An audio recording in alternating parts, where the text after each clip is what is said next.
فيديو مثلا والقرسيس والعمل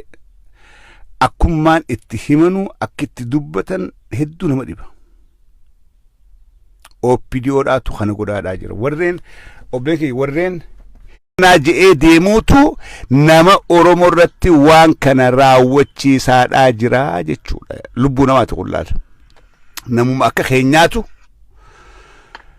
نمو أكا خيا في خيسانيتو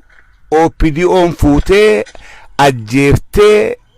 ورابي ساف دربتي ربين فيديو تلال متى نمات لكن متى نمات لا القامسات خورا بسرايات قامسات نملكم بيكدا نما اورمو داتي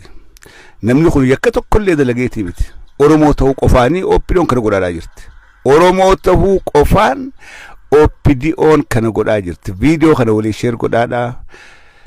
ولي انغها نما هون دغرسيسا دا وان هدو نما قدسيسو دغتي هدو نما دغاما نمني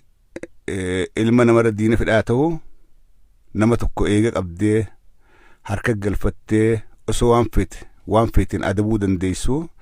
nama ajjeeftee reefa adabuun seera rabbittillee seera ilma namattillee jirtu reefa adabuun nama du'e ajjeeftee wada nama du'e jira san boodaan isaa fi rabbi isaati seera namaatii fi rabbittillee reefa huguu du'e ni kabajjan ajjeeftu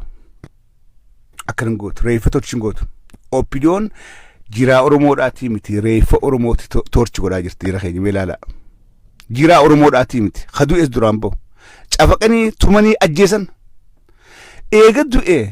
reefa nama du'e nama rabbii walitti aane torchi godhuudhaaf waraabessaa kennummaa barbaachisa buleen kiyya maa feesis gara jabin akkanaatu oromoo deemaadhaa jira hagan takka opinion hamtuudha oromoodhaaf hagan takka diina oromoodhaati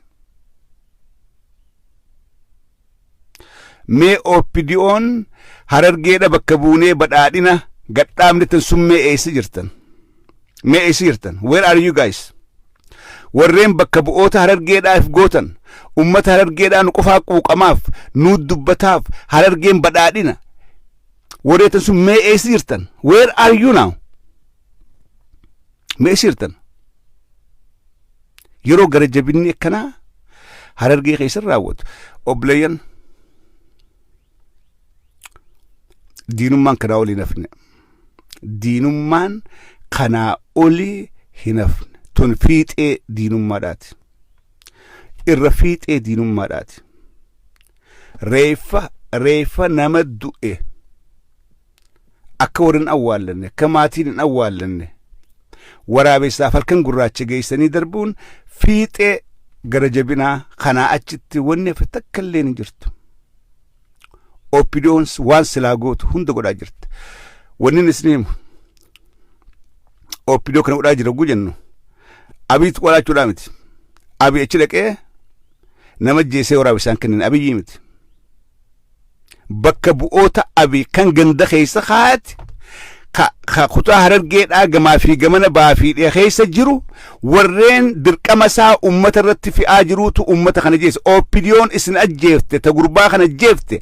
opinion adareedhaa fi naannoo saniiti opinion adareedhaa fi naannoo saniiti wanni abiyyi qubalaannuuf opinion gubbatti qubalaannuuf hin jirtu